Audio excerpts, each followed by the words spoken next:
오늘은 제2장을 나가도록 이렇게 하겠습니다.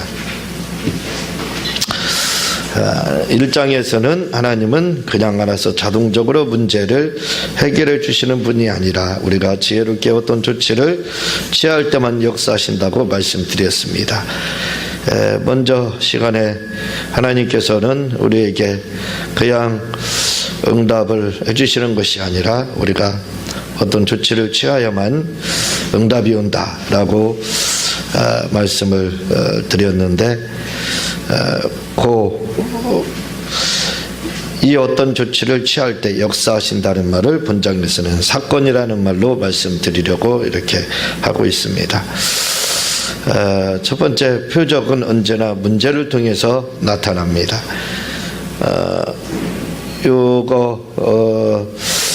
사건, 이제 어떤 조치를 취해야 된다, 이 말을 다른 말로 이렇게 이야기하면 사건을 만들어야 된다 라는 말로 대처할 수 있다, 이 말입니다. 첫 번째, 표적은 언제나 문제를 통해서 나타난다. 하나님은 언제나 문제를 통해 어떤 일을 행하셨고 당신의 뜻을 이루셨습니다. 다시 말해, 문제 때문에 우리가 그것을 위해 믿음으로 기도했을 때 하나님은 표적과 이적과 기적이라는 것으로 역사하셔서 결국 그 문제가 해결되도록 하셨다는 것입니다. 그러니까 하나님께서 문제를 통해서 역사하신다. 그러니까 우리가 문제가 있다는 것은 그것이 위기가 아니라 또 다른 기회, 위기는 또 다른 기회다, 이렇게 많은 분들이 말을 하는 것처럼 진짜 그 말이 기독교 사관입니다. 그래서 하나님은 언제나 문제를 통해서 그 일을 하신다 이거죠. 사무엘상 17장을 보면 다윗과 골리앗의 싸움이 나옵니다. 그런데 당시 다윗과 싸운 블레셋이란 나라는 세계 최강의 나라였습니다. 이 블레셋이요, 이 사무엘상 17장에 나오는 이 블레셋, 관심을 가져줄 나라입니다. 왜냐하면 그들은 철기 문화의 영향을 받아 절제 무기를 소유했던 나라였기 때문입니다. 블레셋이라는 나라는 일찍이 철기 문화를 받아들였습니다. 이스라엘이 청동기 문화였을 때 이들은 철기 문화, 그러니까 청동 검을 가지고 싸울 때 이 사람들은 철제 무기를 가지고, 검을, 다시 말하면 쇠칼을 가지고 싸움을 했습니다. 그러니까 뭐 싸움을 해봤자 게임이 되겠어요. 그래서 다윗과 골리앗의 싸움, 이런 것들이 이제 다 이렇게 블레셋과의 전쟁, 그 이전에도 블레셋과의 전쟁이 계속해서 되지요. 그런데 그들은 일찌감치 철기 문화를, 철제 무기를 소유했던 그런 나라였습니다. 그러니까 군사력이 얼마나 강성했겠어요. 지금 우리가 걸프전 또는 뭐 그런 전쟁을 통해서 또 아프가니스탄, 이라크 이런 전쟁을 봐서 알겠지만 미국의 무기를 세계 어느 나라도 당하지를 못하잖아요. 즉 옛날에는 보이는 곳에서 폭격을 해서 사람을 잡았으면 됩니다. 근데 지금은 보이지 않는 곳에서 태평양 한가운데서 무기를 쏜다 이거죠. 그리고 그 태평양 한가운데서 쏘기 때문에 그것도 다른 나라 영공을 통과해서 허락받아서 씁니다.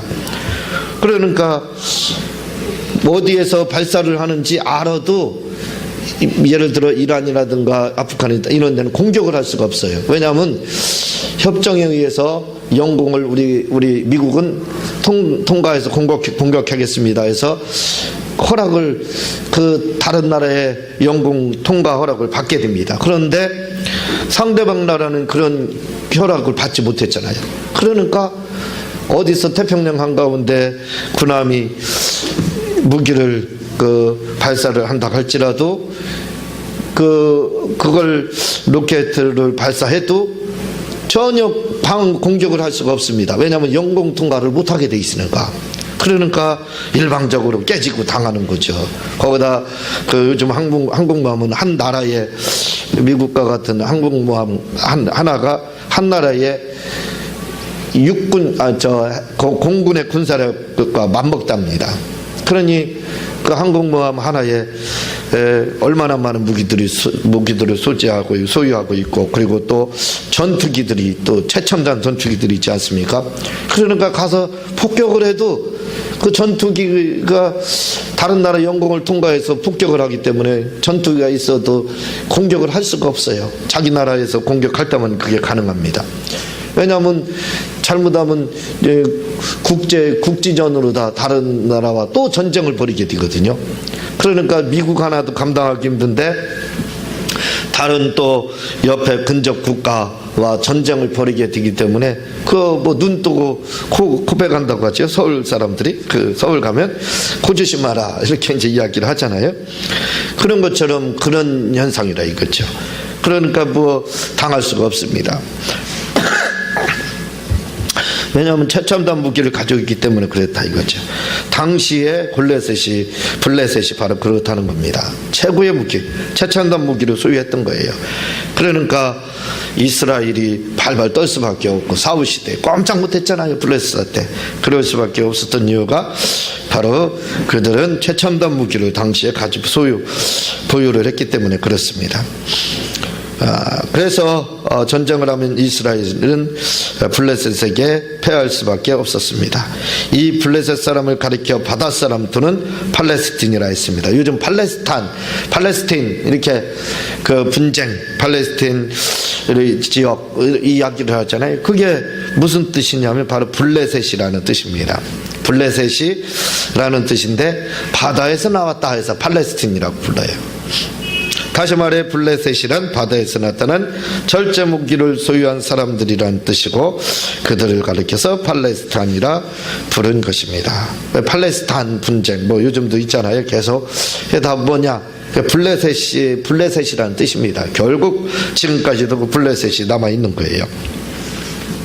이들은 당시 강력한 절제 무기를 소유함으로 이스라엘을 끊임없이 괴롭혀 엘리 제사장 때는 법궤를 빼앗아 가기도 했고, 사무엘상 17장에서는 그 절제 무기를 앞서 에베스 다밈에서 모여 진을 치고 항우를 벌이며 전쟁을 일으키기도 했습니다. 그렇죠. 최첨단 무기 가지고 있으면 두려울 게 뭐가 있겠습니까? 그래, 두려운 게 없죠. 우리는 지금 이 문제가 지난 문제이고 이 문제의 결과를 잘 알고 있기 때문에 편안한 마음으로 성경을 볼 수 있지만, 당시 이스라엘 사람들은 백적관도의 위기 그 자체였습니다. 그렇죠. 풍전등화, 백적관도, 바람 앞에 등불, 그런 지금 상황이다 보면 될 겁니다. 무기는 청동기 무기, 그 상대방은 다른 상대방의 나라는 침략국은 철제 무기를 소유했기 때문에 이건 싸움, 아이와 어른과의 싸움. 그래서 이걸 요즘에는 빗대서 다윗과 골리앗의 싸움, 게임이 안 된다 이 말입니다. 다윗과 골리앗의 싸움은 게임이 안 되는 싸움, 어른과 아이의 싸움, 그렇게 비교가 되는 거죠. 지금 전쟁 상태가 다윗과 진짜 골리앗의 싸움입니다. 다시 말하면 이스라엘은 다윗과 같은 나라고, 블레셋은 골리앗과 같은 나라이다 이 말입니다. 그 정도다 이거죠. 그러니 얼마나 위기의식이나 이거죠. 위기 그 자체다 이 말입니다. 그런데 이런 위기의 순간이 있었기에 사실은 표적이 나타날 수 있었던 겁니다. 그러니까 이런 백적관도의 위기, 풍전등화 같은 그런 위기, 사람들이 보기에는 다윗과 골리앗의 싸움, 이미 이건 경기 해보나 마나다 라는 그 승부가 벌써 점이 쳐지는 그런 거와 같다 이 말이죠. 그런 위기의 순간, 이런 위기도 사실은 이런 위기가 있었기 때문에 이런 위기 때 하나님은 역사하신다 이 말입니다. 결국 다윗이라는 목등이 나타나 골리앗을 죽임으로써 블레셋과의 전쟁에서 승리를 하게 됩니다. 여기서 보면 절대절명의 위기가 있었기에 표적이 나타날 수 있었다는 것입니다. 그렇죠. 이런 위기가 있었기 때문에 하나님의 역사하심에 그 표적을 볼 수가 있었다 이 말입니다. 그러니까 위기가 왔다는 것은 또 다른 기회다 이거죠. 제가 말씀을 몇 번 드렸지만 어려울 때, 그때는 기도하다 안 되면 이제 하나님 제가 하겠습니다 하고 제가 나선다 이거죠. 그러면 그때 하나님 복을 주시는 걸 여러 번 체험했다라고 여러분들에게 말씀을 많이 드립니다. 그런 것들, 그런 위기가 있었기 때문에 결국은 하나님을 의지해서 좋은 결과들이 일어났어. 표적이 일어난다 이거죠. 다시 말해 어떤 문제가 있었기에 그 문제를 통해 하나님이 역사하셔서 결국 그 문제가 해결되었다는 것입니다. 우리가 흔히 말하는 그 간증이라는 거 있잖아요. 간증이라는 게 뭡니까? 그냥 평탄한 삶을 살았던 사람들은 간증할 게 별로 없죠. 근데 사실은 진짜 간증해야 될 사람들은 누구냐면 평탄한 삶을 사는 사람이 간증해야 돼요. 왜냐하면 그게 진짜 기적입니다. 일평생아 주님 안에 있어서 세상 풍파도 없었고 굴곡도 없이 살았다는 거, 그게 얼마나 그게 큰 간증거리냐 이거죠. 근데 그렇게 평생 동안 아무 일 없던 사람은 아무 간증도 못합니다. 사실은 그걸 간증해야 돼요. 하나님이 나를 이렇게 끝까지 보호하셨다, 아무 문제 없이 지금까지 왔다 하고 간증해야 되는데, 우리는 오히려 그렇게 간증하지 않고 이제 문제 가운데 터널을 통과한 사람들의 간증을 들으며 박수를 치고 그리고 부러워합니다. 아, 나도 저런 표적을 체험했습니다. 그래서 하나님이 부러워해가지고 그들에게 터널을 허락해줘요. 만약에 부러워하지 않았으면 그 터널을 안 줬거든요. 간증도 그 부러워합니다. 아, 나도 저래서 저런 기적을 체험했으면 하고 부러워합니다. 그래서 하나님이 부러워하니까 그런 터널을 허락한다 이거죠. 위기를 허락한다. 절대절명의 위기를 허락한다 이거죠. 그런데 자기는 못 통과합니다. 그래서 간증을 못해요.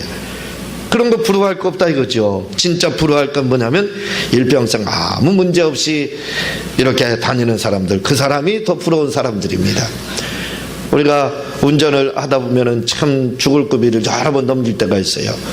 그 위험한 순간들을 막하니 넘기게 되는데, 그러면서도 한 번 사고 없이 평탄하게 평생을 운전한 사람하고 죽을 고비 여러 번 진짜 사고 나서, 큰 사고 나서 죽을 고비 여러 번 넘기고 살아난 사람의 간증하고, 어떤 사람이 진짜 하나님의 보호 가운데 있었을까요?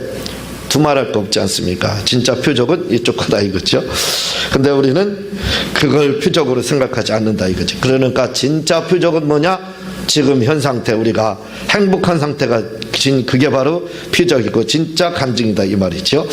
어쨌든 간에 문제를 통해서 하나님은 역사를 하신다 이 말입니다. 문제가 있다는 것은 하나님께 기회를 드리는 거예요. 그러므로 우리는 이렇게 생각합니다. 우리에게 어떤 문제가 있다는 것은 그 문제를 인해 좌절하고 절망하고 자살하라고는 문제가 아니라 이 문제를 통해 하나님의 표적을 체험해 보라고 온 것이라고 말입니다. 그렇죠. 문제가 있을 때 그 좌절 절망이 아니라 이거죠.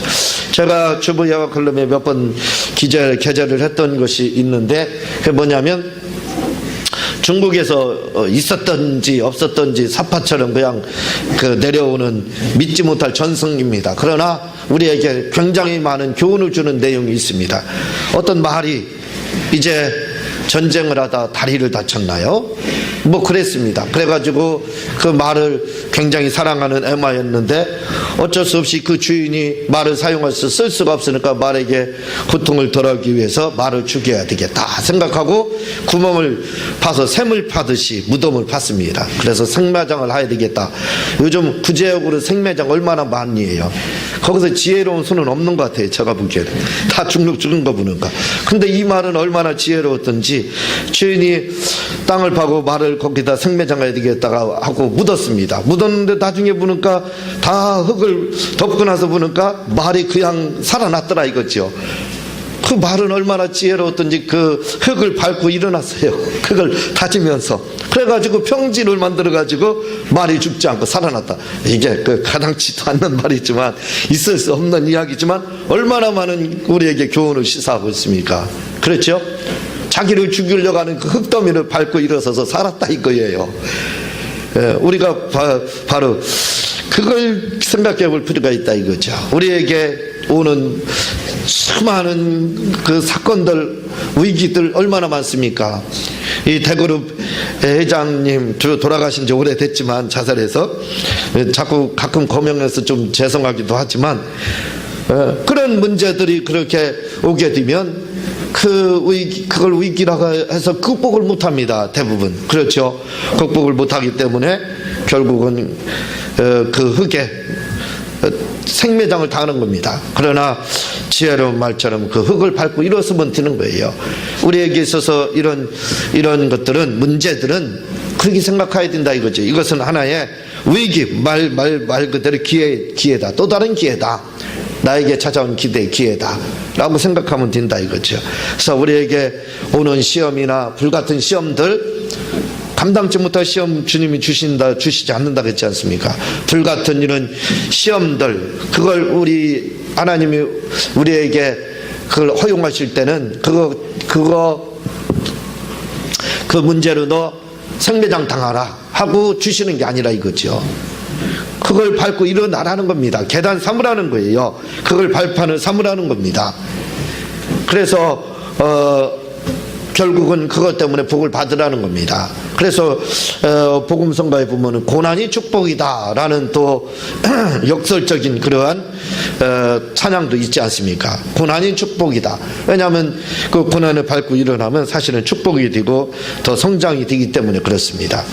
마찬가지라 이거죠. 그런 것들은 하나님의 어떤 이적과 표적을 체험할 수 있는, 하나님이 또다시 우리에게 준 기회다 이렇게 생각을 해야지, 그거 가지고 좌절하고 절망해서 요 문제는 나를 생매장 시키려고 하니까 나는 꼼짝 못하고 죽어야 되겠다 해서 구제역 걸렸던 소들이 생매장할 때 다 그냥 그렇게 해서 죽었잖아요. 아니, 지혜로운 소가 있었으면 아마 살려냈을 거예요. 밟고 일어났으면. 그렇죠? 근데 그런 소가 한 마리도 없고 몇십만 두가 그냥 다 죽었지 않습니까? 그러나 지혜로운 사람은 그 밟고 일어난다 이거죠. 제가 그래서 어떤 책을 읽었는데 20년이 지난 지금도 그 책의 말씀이 제 뇌리에서 떠나지 않고 있습니다. 그 책의 제목과 저자를 지금은 알 수 없습니다. 제가 군에서 책을 참 굉장히 많이 읽었습니다. 가만히 보니까 200권에서 한 300권을 읽은 것 같아요. 군대 갈 때 제가 간증도 여러 번 했지만, 나는 군대 가는 게 아니다, 나는 여행을 가는 것이다. 그리고 훈련이나 또는 그런 것들이 있을 때 뭐라고 생각했냐면, 내가 몸이 약하니까 나는 운동할 거다. 그렇게 생각했습니다. 훈련이 아니다, 운동이다 라고 생각을 했어요. 그리고 가서 좀 악기 좀 하나 다뤄야 되겠다 해서 악기 다루려고 얼마나 노력했는지 몰라요. 배울 수 있는 기회가 굉장히 많았습니다. 깽깽이라고 하죠. 바이올린을 잘하는, 또 잘 키는 우리 후배 군중병이 있어서 가져와라 해가지고 바이올린 하나 줬었는데 그거 배우다가 제가 못 배웠어요. 제가 들어갈 때 내가 반드시 악기 하나 다루고 나올 거다, 제대할 때. 그런 마음을 가졌습니다. 몸 튼튼히 해서 운동해야 되겠다, 악기 다뤄야 되겠다, 세 가지 목적을 가지고 갔어요. 그 두 가지가 달성이 됐습니다. 그래서 바이올린이 힘드니까 못 배우고 기타를 배워야 되겠다 해서 기타도 잘 치는 또 후배들, 이 군중병들이 있었습니다. 걔들한테 기타 좀 가르쳐줘라 해서 기타를 조금 더 배웠습니다. 그래서 제가 유일하게 이만큼 다루는 것이 뭐냐? 기타입니다. 기타. 그거 제대로 다루지도 못하지만 어쨌든 배웠어요. 그리고 타자를 좀 배워야 되겠다. 왜냐하면 글씨를 못 쓰니까 내가 대안으로다 글씨의 대안은 못 쓰니까 그걸 원망할 수가 없잖아요. 뭐 내가 열심히 교정한다고 해도 되겠지만 그럴 시간을 보내고도 싶지 않고, 그리고 앞으로 미래가 컴퓨터 시대가, 그때는 컴퓨터가 보급이 안 됐었어요. 그래서 타자 시대였습니다. 그래서 내가 타자를 좀 배워야 되겠다. 그래서 타자를 부산에 가서 하나 중고를 사가지고 타자 어떻게 치는 거냐 했더니 기디집이 이렇게 해서 치는 거래요. 그래서 앞으로는 컴퓨터 시대, 그런 시대가 올 거다, 도래할 거다 라고 생각해서 컴퓨터를, 그 타자를 열심히 배웠습니다. 그러자마자 제대하고 나서 컴퓨터 시대가 왔어요.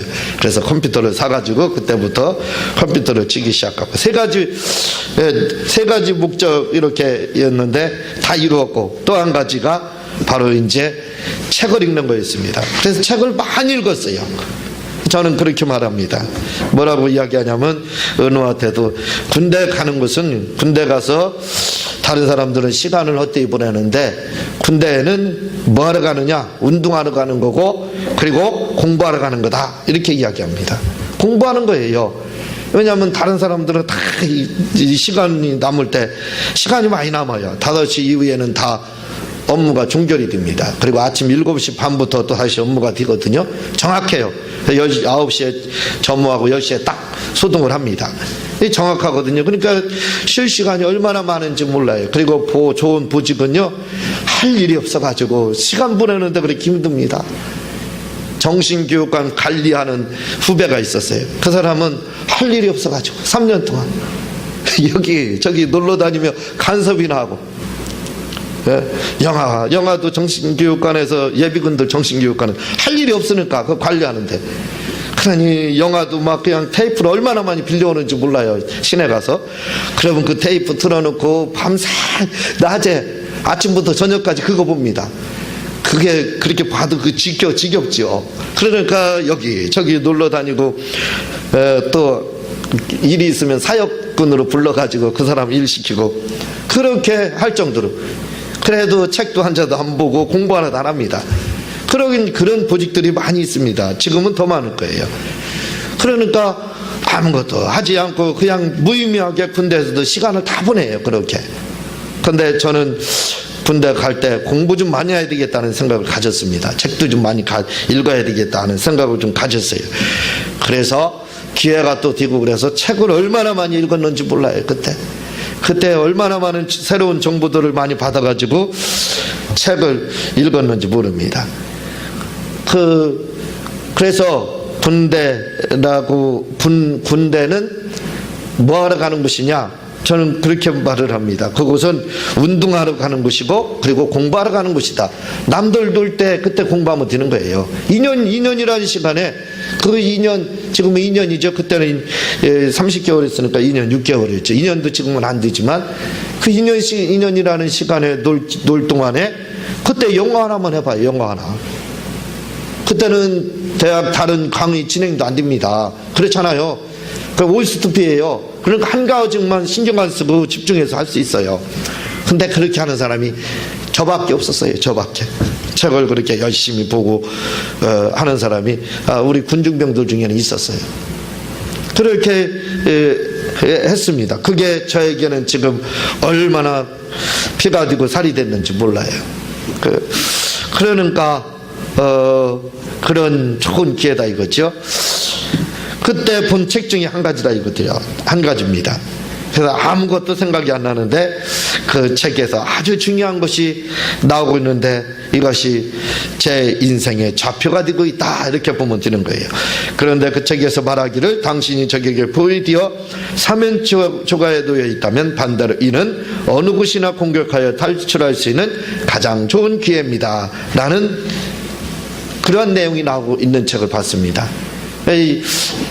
어느 책인지는 모르지만 우리는 공격당해서 사면초가가 됐다. 초나라와 한나라의 싸움이죠.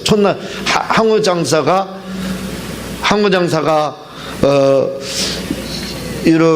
포위당했을 때, 그때 초나라에 그 노래만 이렇게 들려오더라. 그래서 차량해가 만들어서 군인들 맥을 빼놓고 해가지고 결국은 유방이 승리하는 내용이 그 유래가 바로 사면초가죠. 그런 사면초가 이런 사면초가의 때에 가장 좋은 것이 뭐냐? 그것은 어느 곳이든지 탈출할 수 있다는 겁니다. 가장 탈출하기 좋은 때라는 거예요. 우리가 생각하기에는 포위됐으니까 이제 죽었다. 그런데 아니라는 겁니다. 그때가 최고의 기회였다는 거예요. 이 말이 얼마나 큰 위로의 말씀이고 또 인생의 좌표가 됐는지 모릅니다. 우리 생각으로는 저에게 포위되었기에 이제 다 죽었다라고 생각할 수 있지만 그분은 말씀하시기를 오히려 이때는 포위망을 뚫고 탈출할 수 있는 가장 좋은 기회라 했습니다. 왜냐하면 저에게서 완전 포위되었기에 이제는 아무 곳이나 공격해도 공격할 수 있기 때문이라 했습니다. 적이 많다는 건 반대로 뭐예요? 공격할 기회가 많다는 거예요. 어디든 공격하면 된다 이 말입니다. 이런 생각을 가지고 우리가 살아야 된다는 거지요. 저는 이 말씀을 읽고 위기가 오면 반대로 위기를 생각하지 않고 이제 내가 공격할 수 있는 절호의 기회가 왔다고 생각했습니다.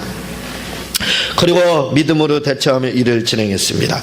그러면 결국 하나님께서 표적과 이적을 행하셔서 문제가 해결되곤 했습니다. 제가 쓴 한국의 탈무드라는 책에는 이런 내용들을 다루어 우리가 위기에 처했을 때 어떻게 문제를 해결해야 하고 대처해야 하는지에 대하여 구체적으로 다루고 있습니다. 다시 말해 위기라는 것은 절망과 좌절의 대상이 아니라 문제 해결에 좋은 기회가 되고 하나님의 표적을 볼 수 있는 좋은 기회가 된다는 말입니다. 위기라는 건 우리가 이미 잘 알고 있는 말씀이잖아요. 기회다, 또 다른 기회다, 기회의 땅이 왔다, 이렇게 생각하면 되는 거예요. 그러니까 위기는 나를 좌절시키고 절망시키느라고 준 것이 아니라 그걸 통해 도약하라, 비약적으로 성장하라 라고 주는 채찍이다. 달리는 말에 채찍을 가하는 것처럼 채찍이다, 이렇게 생각하면 그게 맞다 이 말입니다. 그게 정답이다 이 말이죠. 히스기야도 역시 똑같았습니다. 죽음의 굽이라는 문제가 있었기에 그 문제를 통해 하나님께서 행하시는 표적을 체험할 수 있었던 것입니다. 우리에게 물질적인 어려움이 있다는 것은 반대로 그 물질적인 문제를 믿음으로 해결할 수 있는 좋은 기회가 되었다는 말이 되는 것입니다. 똑같다 이거죠.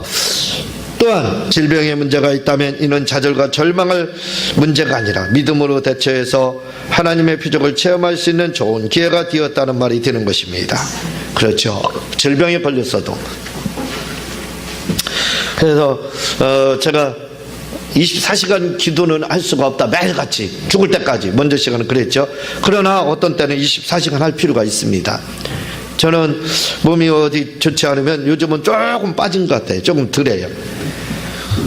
예전에는 어디 체한다든가 감기에 걸린다든가 기침을 한다든가 해도 잠 안 자고 대처했어요. 막 24시간 막 쫓고 그걸 막 20일 때로는 한 1주 2주 막 이렇게 대처하면서 막 공격을 했습니다. 그래서 그렇게 하니까 치유가 되더라 이거죠.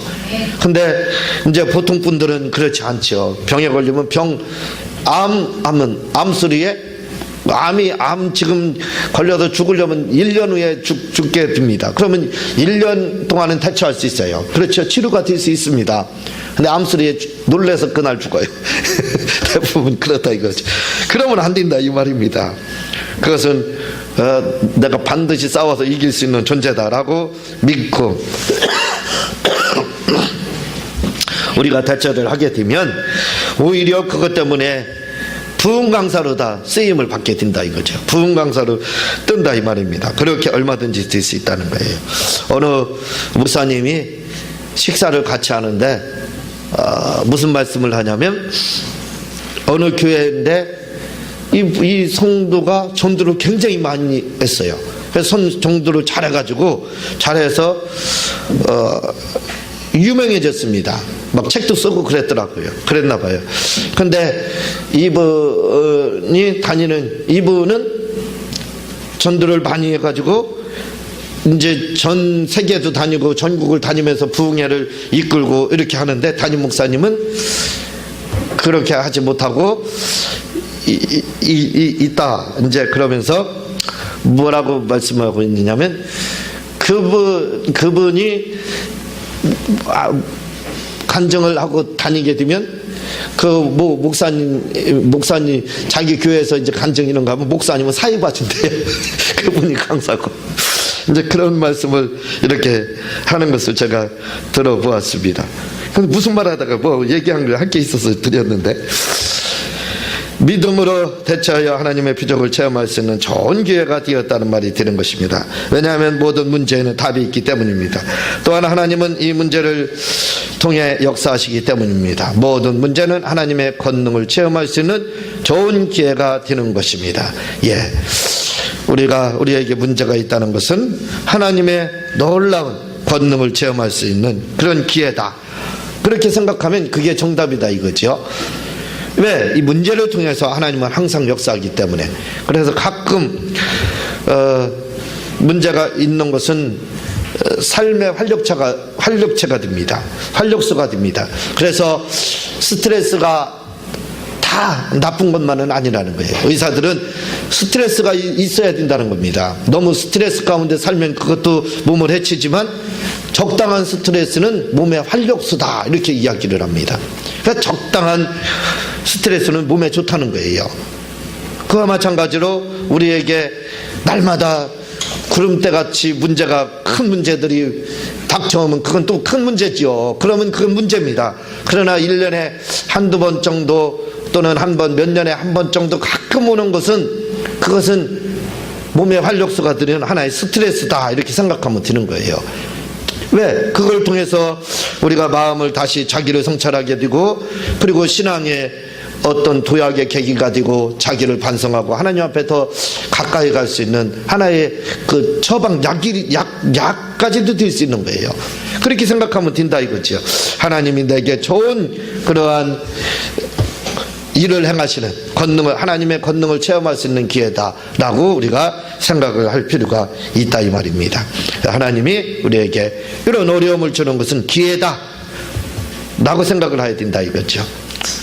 다음 시간에 두 번째 자유롭게 지혜롭게 사건을 만들어야 응답을 받습니다 하는 부분을 나가도록 하겠습니다. 다음 시간에 나갈 부분이 2장의 키워드다 라고 보면 될 겁니다. 제가 기도하고 주님 가르치는 기도로 마치도록 하겠습니다. 하나님 아버지 감사합니다. 우리에게 여러 가지